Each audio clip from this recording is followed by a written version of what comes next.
This is the Chamber Chat Podcast, the show dedicated to chamber professionals to spark ideas and to get actionable tips and strategies to better serve your members and community. Hello, Chamber Champions. Welcome to Chamber Chat Podcast. I'm your host, Brandon Burton, and it's my goal to introduce you to people and ideas to better help you serve your chamber members and your community.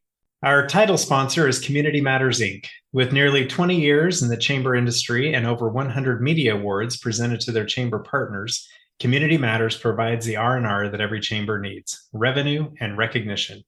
When it comes to publishing a chamber map, directory, or community guide, Community Matters has a trusted experience to help your chamber accomplish your goals. With different advertising sales models and publication styles, Community Matters will help you create a non-dues revenue machine. Let's hear from Becky Womble, President and CEO of the Bastrop Chamber, to hear about her experience using Community Matters. I've been using Community Matters for probably 6 or 7 years now. And in a previous life, I sold commercial printing. So I can highly recommend Community Matters because it's a complete turnkey job for any busy chamber exec. Basically, you give them a membership list, and from there, they contact your members, and it's no high pressure sales or anything. And it really is a complete turnkey job from start to finish. And it's a wonderful, beautiful printed product whenever you're finished. And I'm very sold on Community Matters. And with a printing background, big endorsement for me. To learn how Community Matters can support your chamber with your next publication, please visit communitymattersinc.com/podcast to request your free media kit and request a proposal to find out what kind of non-dues revenue you can generate. Our guest for this episode is Mary Byers. Mary is co-author of Race for Relevance, 5 Radical Changes for Associations, and Road to Relevance, 5 Strategies for Competitive Associations. She's the former Director of Communications and Member Services for the Illinois Dental Society and served in that capacity for 9 years prior to starting her consulting business in 1998. Mary specializes in working with volunteer association leaders and chief staff executives to help define their roles and clarify their vision through leadership conference programming, facilitating strategic planning retreats, and coaching. Mary is a certified association executive and a certified speaking professional. She's also the author of 9 books. But Mary, I'm excited to have you with us today on Chamber Chat Podcast. I'd love to give you a moment to say hello to all the chamber champions that are out there listening and to share something interesting about yourself so we can all get to know you a little better. Oh, I appreciate that, Brandon. I'm delighted to be here. And I love the impact that chambers make on the business leaders in the community and the communities themselves. So extra special day for me in terms of helping encourage your audience. Something interesting about me that not many people know is that I am a frustrated tap dancer. Okay. I love it, but my feet just don't move as quickly as I would like them to. And I'm also a amateur improv lover. So I've been taking some improv lessons lately, and I'm looking forward to more. That's awesome. I can see where the speech and improv have some correlations and some crossover when you're on the stage and needing to think on the fly. So it goes along with professional development, right? I think it definitely for in my case especially, sure. Right, absolutely. Well, normally I would ask you how about your chamber size, staff, budget, but since you're not a chamber, let's just tell us a little bit about the consulting work you do, kind of who you try to work with, the impact you try to make, the kind of course that you take, and just give us a little bit of background. Well, I started as an association staffer for one state level organization and one for an international organization. And that led into the work that I do now. And I work with a wide variety of organizations, trade associations, professional membership societies, and I work with them of all shapes and sizes. I've worked with over 400 of them. And that gives me a view of what's happening, what's challenging organizations, but I also recognize that each is unique and they have their own culture, history, and traditions. So I love being able to encourage association chamber professionals to share what I'm seeing in the marketplace, and then to provide some resources for them so that as they grow in their roles and in their organizations, they have some resources to help them do that. Absolutely. That's great work you're involved with. So, for our topic for our discussion today, we settled on the idea of talking about innovation and experimentation. And I love this idea because chambers of commerce, as you're probably aware, and I would venture to say associations in general are always looking to, what they can do to remain relevant to their members and the people they serve. So I think innovation and experimentation is crucial to remaining relevant. And we will dive much deeper into this conversation as soon as we get back from this quick break.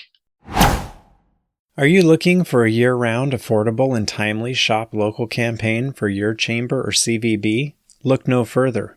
Build a custom Eat, Shop, Play mobile app with App My Community by visiting appmycommunity.com/chamberchat. App My Community mobile apps are not just simple membership directory listings.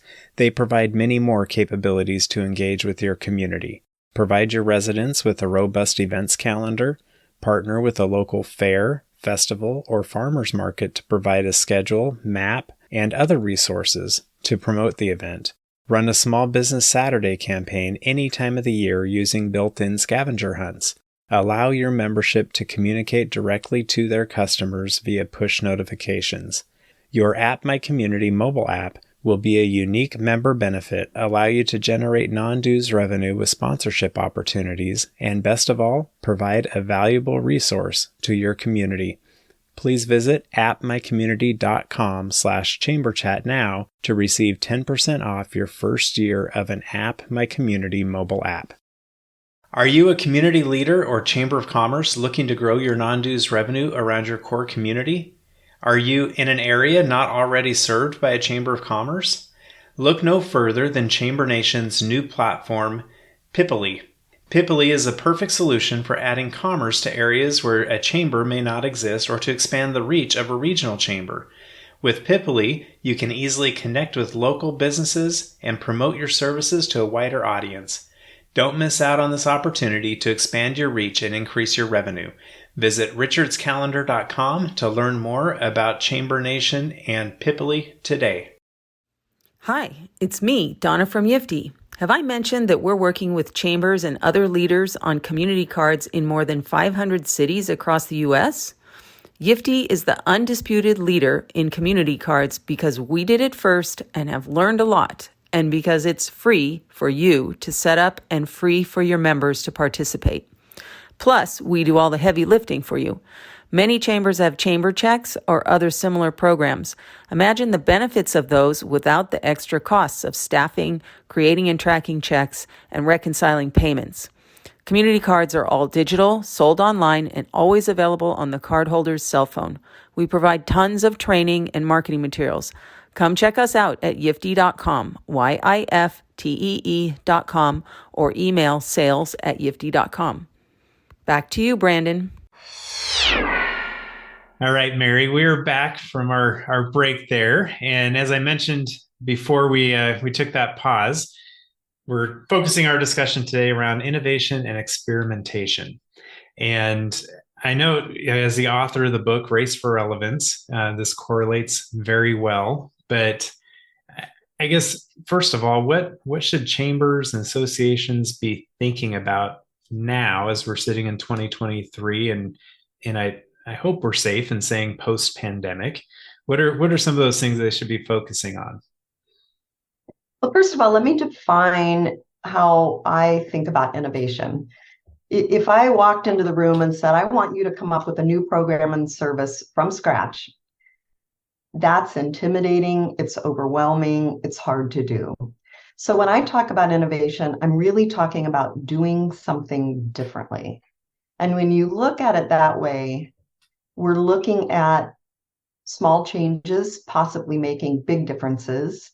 We're looking at experimentation, as you mentioned, and we'll talk more about that as we go along, but small risks, calculated risks, and then learning from the market as we take some of those small risks.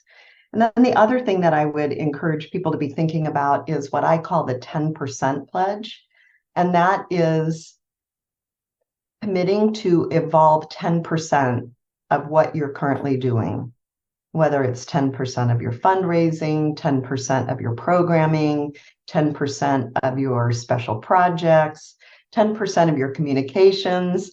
That way you are engaged in continuous innovation or continuous improvement, which some organizations call it. And it doesn't become a thing that we have to go to the board and ask for permission to do. It becomes something that becomes part and parcel of who we are. And we know that members' needs were changing prior to the pandemic, as I like to call it, because I think that's just an apt description of what we've been through. And they're changing as a result on the other side as well, too. And if we are continuously evolving, then we don't have to engage in these big projects or big programs or big changes. And there might need to be some revolutionary innovation. But I think evolutionary innovation is more realistic for chambers, quite honestly. Yeah. In fact, as you're talking about that 10% pledge, I think as chambers, often if they have an event or, something of that nature, they're conducting surveys and collecting data either along the way or post event. And excuse me, collecting that data is perfect to put into that 10% as you're talking about, to be able to make those incremental changes, those evolutionary changes to continue improving and staying relevant. So I think that's a great tip. Well, and I'm surprised by how many organizations do surveying, especially post-event surveying. And then when it's time to plan next year, somehow that data has Don't look at it. Yes, we don't look at it. We don't use it. And yet, if we're really listening to our market and our members and we're hearing what's being said, many of the ideas that would help us innovate are there. We don't even have to come up with them. We just have to respond to them. Right. Yeah, absolutely. So, and I think that's great. So the explanation you had there about how you look at innovation and experimentation, I think is great for kind of setting that mindset as we go about our discussion today. But maybe going back to that question about what associations and chambers need to be thinking about as we're in this post-pandemic timeframe. If I were sitting in a leadership role with an organization, I would be asking several questions. One would be, have members' needs and expectations changed? And if so, how? I would be asking, what can we help members do that they can't do for themselves? Because I think that helps lead to our value proposition. And I would also be asking, how can we help members work less stressfully, more profitably, and more productively? And I think one of the things that challenge chambers, quite honestly, is you don't have just one type of business represented in the chamber. You're not all restaurants, you're not all retail stores, and every group has different needs. And so I guess another thing that I would encourage them to think about is segmenting their membership and taking a look at the different categories represented. And then if you think about a Venn diagram, that harkens back to grade school or high school, what are the commonalities? So if you do have restaurants and you do have golf courses and you do have retail shops, where are the common needs? And then if you can focus on those common needs, you're going to be relevant to more of your membership rather than being fragmented. And when everything is important, nothing is important. So I think an exercise of this nature helps focus. And when we focus, we can make more of an impact. Absolutely. And I couldn't agree more in trying to figure out what are those common needs. And oftentimes a Venn diagram is a good way to visualize that, see where all that overlap is and where to focus that time and effort. I think as we are recording this, we're May of 2023. Technology is a buzz right now with all sorts of things from blockchain to AI to you name it. But how do you see technology, the relevance of technology for a chamber, and the relevance of it in adopting it and experimenting with it. Race for Relevance came out in 2011, and in 2021, we produced an 10th anniversary edition. And one of the things I'm proud of is the fact that the chapter on technology completely changed. The base tenet, meaning that technology is extremely important to how we deliver programs and service, was the same, but we had new case studies, new data. We believe that this has to be an important aspect of strategy for organizations. So in addition to a strategic plan, I believe all chambers should also have a technology plan. Years ago, a friend of mine who's a realtor suggested that we look around every year in our house and ask, if we were going to sell our home this year, what would we need to do? And pick one project and do it. And the reason she suggested that is then we could enjoy the upgrades while we were living in the home rather than waiting to upgrade before we sold the home. And we also would be ready then when it was time to sell the home. There wouldn't be a long list of things that we had to do because we had been keeping up with it. And I think the same thing is true with chambers. I think each year we need to look around and say, if we were going to upgrade our technology, what would we do? And then we need to go do it.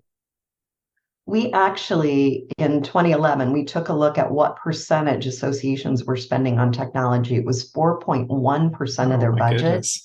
And when you take that out of that, it was actually 1.6%. And yet when you look at the impact that technology has on how we can deliver member programs and services, it's huge. So our research showed that for-profit companies were spending around 7 to 8% of their gross revenue, not their net, but their gross technology.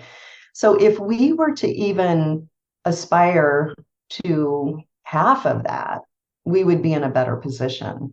So not only do we need a strategic plan, we need a technology plan, and we need to know. And most technology plans are going to last longer than a year, because technology is changing constantly.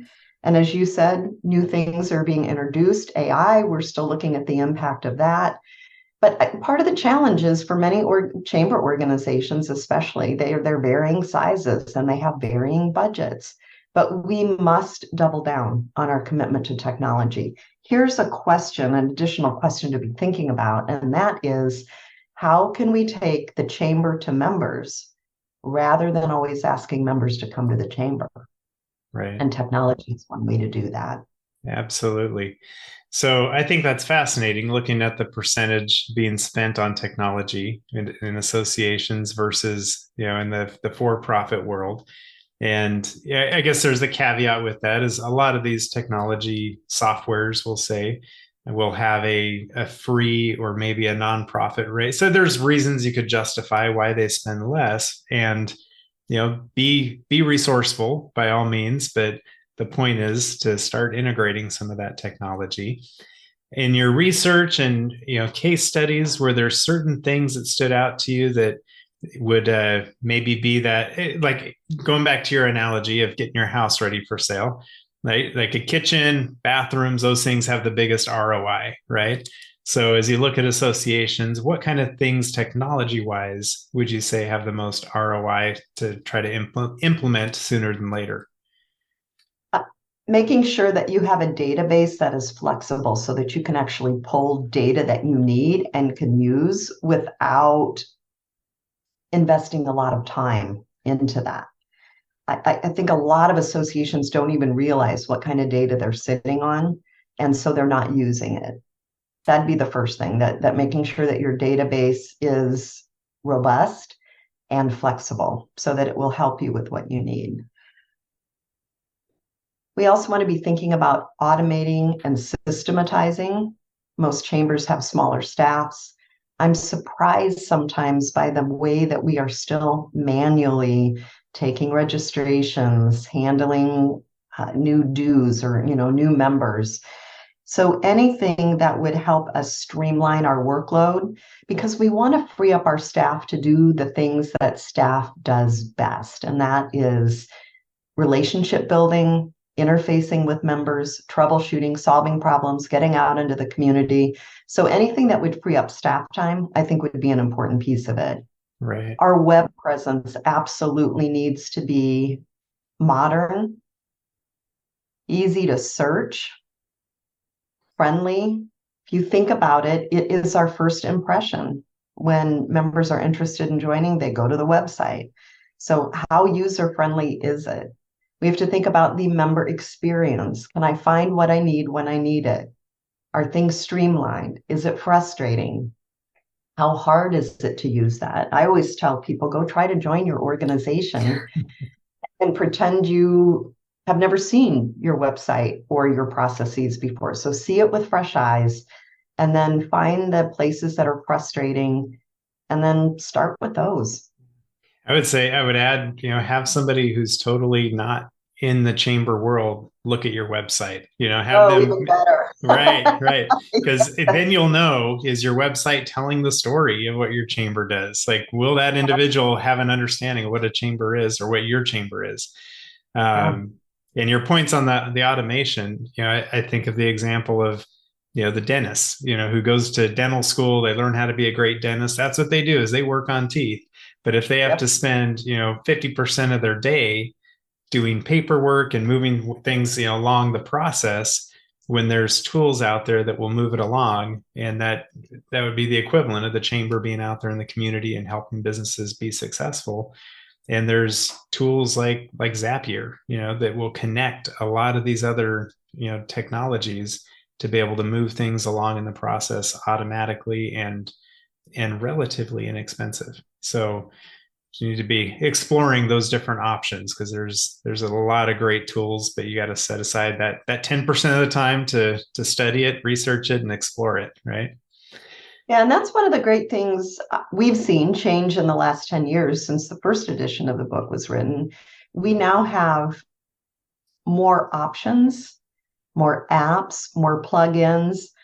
It used to be that you would have to do a huge technology upgrade and would go to the board and would get money. And then we would go through all the stress and strain of getting the new application installed. And then we would just live with that until it was time to do another upgrade. But, much like looking around your house and seeing what needs to be done, we can do that with technology now. And we can say, this is working, this isn't. We need to change this out. We need to plug this in. So we've got more flexibility. And now that we've gone to a service as a subscription model, it's more affordable. So rather than having a huge upfront commitment financially, we can basically pay as we go. Now, that doesn't mean that it's gotten, so much cheaper that technology isn't going to take a bite out of our budget. But I think we have to recognize the power of technology and make sure that it is creating the kind of return on investment that we deserve for that investment that we're making. When that pay-as-you-go model allows you to experiment a little more too, and see if it really does work before you commit to buying a whole, big price tag package.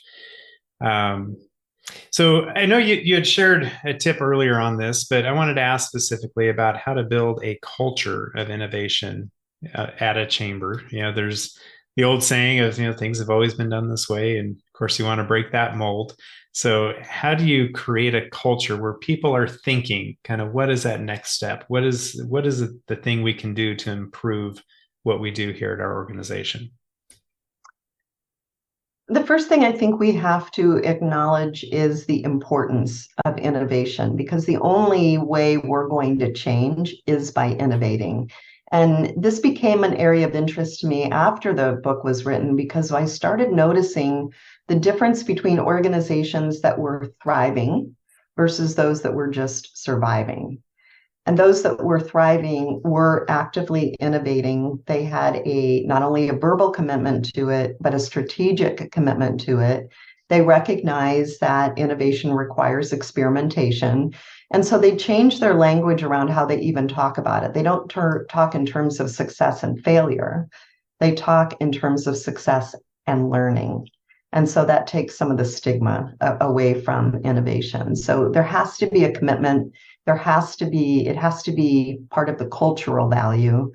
We have to recognize and reward innovation rather than punish it when it doesn't work.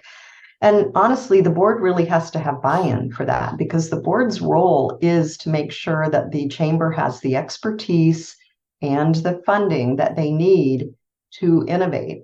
So some organizations actually have a line item in their budget dedicated to innovation so that the staff doesn't have to go to the board every time they want to try something new. They also, other organizations will earmark a percentage of reserves, perhaps each year, toward innovation. So we want to make the barriers to innovation as low as possible. And if I have to beg for money every time I want to try something new, that certainly doesn't encourage innovation. It actually discourages it. So the board has to really understand the role of innovation. They need to support it, and they need to adequately finance it. Yeah, I like that. I like the whole mindset of success and learning. So it's not success and failure, but success and learning. Yep. So I wanted to ask you, you've got a phrase called dual transformation. So how can dual transformation help a chamber remain relevant?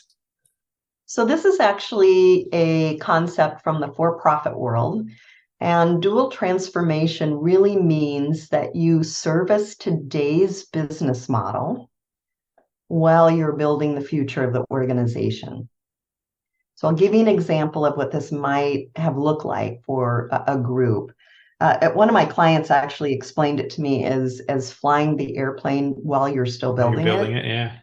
Yeah, and I think that was kind of a good metaphor and very picturesque when you think about keeping a plane afloat while still building it.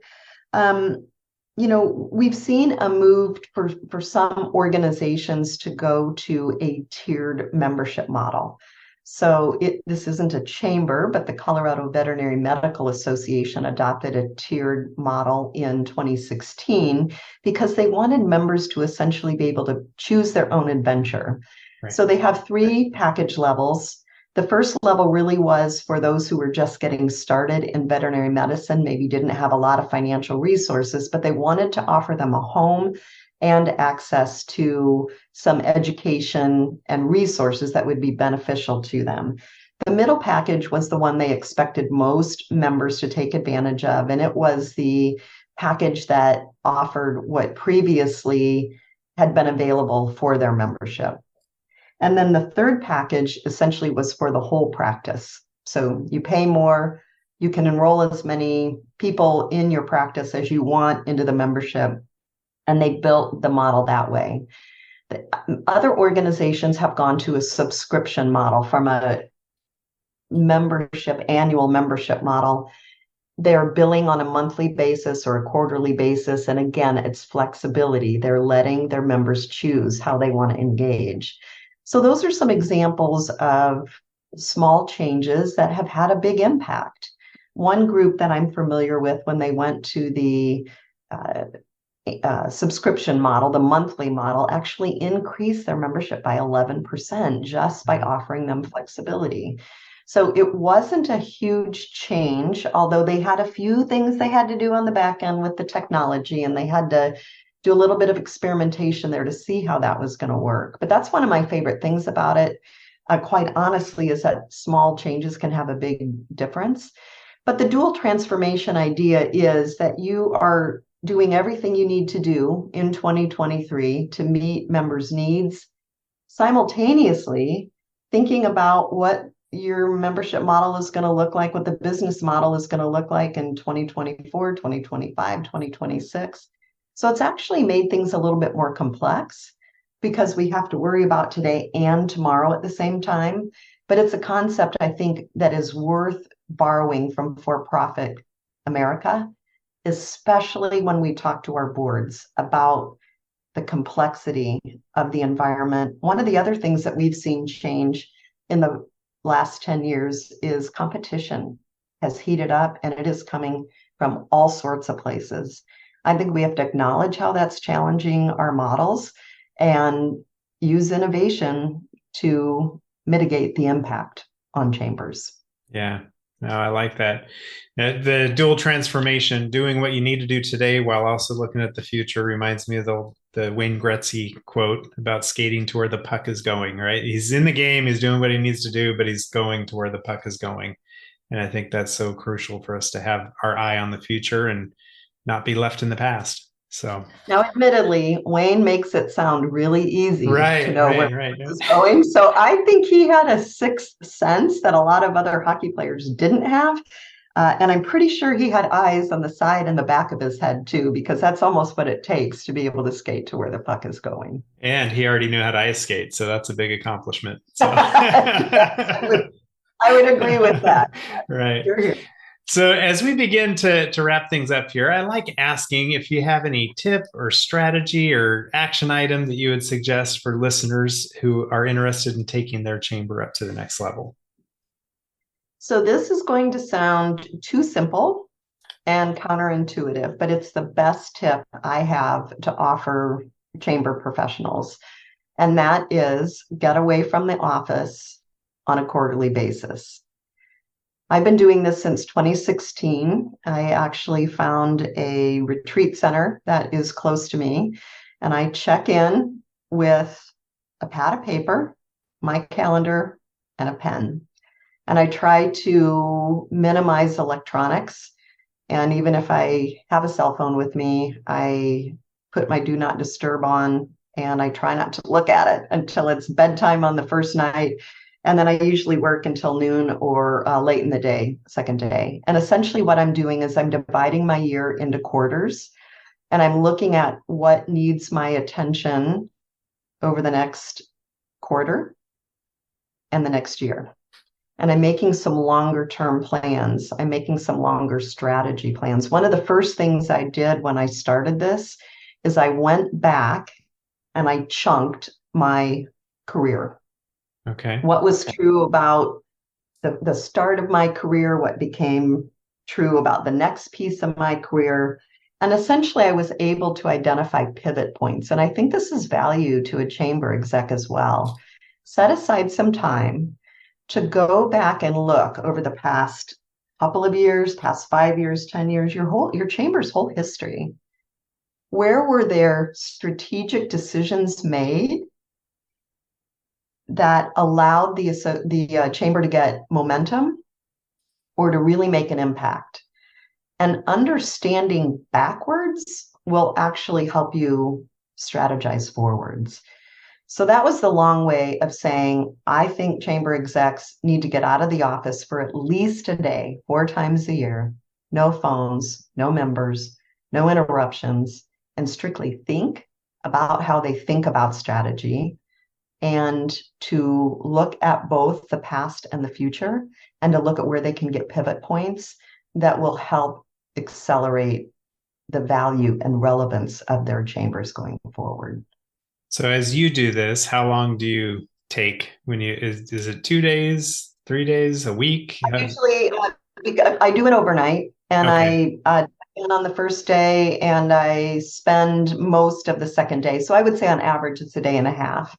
Okay. So I'm spending day and a half, 3, 6. I'm spending 6 full days a year outside of my office, away from any interruptions. And I find that the more time I spend on the front end, the more I gain on the back end. So when I do it, I'm strategizing about my own business, but I'm also strategizing about my clients and how I serve them. And so the equivalent for a chamber would be strategizing about their role, their personal role in growth and development, and then also strategizing on behalf of how the organization serves members and how that's changing. And I really believe that the changes we were seeing before the pandemic have been accelerated. But the pandemic gave us a tailwind, and now we have a choice coming out of this. And I think of it as no longer business as usual, but business as unusual. And how can we harness what's happened for the good of our chambers? I also like to think about whether what we're seeing is for now or forever. Yeah. So we're coming out of the pandemic now. And so some of the trends that we're seeing now may or may not be in existence in 2, 5, or 10 years. But if some of the trends are in existence in 2 or 5 years, what does that mean for your organization? For a lot of chambers, they became more relevant because they were answering questions for members about, can we open? How can we open? When can we open? What does that look like, depending on what state they were located in? So that crisis actually increased our relevance. What can we learn from where we leaned in during the pandemic that will help us going forward in our chamber? I love that. That's a great tip there. So I like asking all the guests that I have on the show, as we look to the future of chambers of commerce, how would you see the future of chambers and their purpose going forward? I am very bullish on the future of all associations and chambers. However, in order to remain relevant, we're going to have to continuously evolve. I do not think that if we stay the same, that we will be as meaningful. Comfort and complacency are the enemy of relevance. And that's why I think every chamber professional needs to be focused on continuously evolving what their business model looks like. Yeah, and that's so difficult, right? Where we say comfort and complacency are the enemy, and that's all human nature wants, is to be comfortable. They don't want to do the hard thing. You don't want to do the painful thing, but those are the things that see growth and positive change, is being able to push through and get out of that comfort zone. So I think that's a great tip. Because there was so much stress and pressure and innovating on the fly. I think for many people, we're sort of like we're in recovery mode right now. We're sort of like, whoo, wow, we made it through that. But we also built resilience muscles. And my biggest fear is that our desire to go back is stronger than our desire to create a proactive go forward strategy. So I do think there is a role for rest and recovery, but we have to be careful that that doesn't become our modus operandi. We were tired, we were overwhelmed, we got through it. Now we got to keep going. Right. Absolutely. Well, Mary, this has been a great conversation. I appreciate the point of view and perspective that you bring to this topic. I wanted to give you an opportunity to share any contact information for listeners who might want to reach out and learn more and connect with you. What would be the best way for them to do that? I appreciate that, Brandon. Thank you. It's simply my first and last name, MaryByers.com. There are resources there. And I also have associationinnovation.today. We did a report with Loyalty Research Center where we took a look at what high-performing innovative organizations are doing, and there is a free report there. So anybody that's interested in building an innovative culture in their organization can access that report. There's a lot of food for thought. We talk about weak innovation cultures, strong innovation cultures. We talk about how it's funded, and we just talk about what you should be thinking about if you want to be an innovator. Awesome. Yeah, everybody needs to take you up on that and go see that free report. So we'll have both of those websites linked in our show notes for this episode, so people can hop on there and click through to the websites. But Mary, thank you for spending time with us today on Chamber Chat Podcast, for sharing your insights and the future looking vision that you have for associations and chambers of commerce. I really do appreciate it. Thank you. It's been my privilege to be here, and thank you for the work that you do, because I believe that educating, encouraging, connecting, and allowing people to tap into other people's good ideas is where many forms of innovation come from. So thanks for your work as well. If you are a chamber professional, please subscribe to Chamber Chat Podcast in Apple Podcasts, Google Podcasts, or Spotify. When you subscribe to Chamber Chat Podcast, new episodes will show up in your podcast app each week as they are released. If you're finding value in this podcast, please leave us a rating and a review in iTunes. But most importantly, please share Chamber Chat Podcast with your colleagues that are in the industry.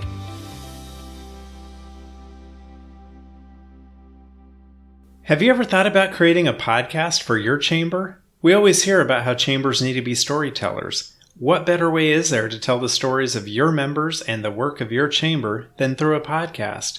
Your audience is waiting to hear from you as a convener of leaders and influencers, champion for business, and catalyst for change within your community.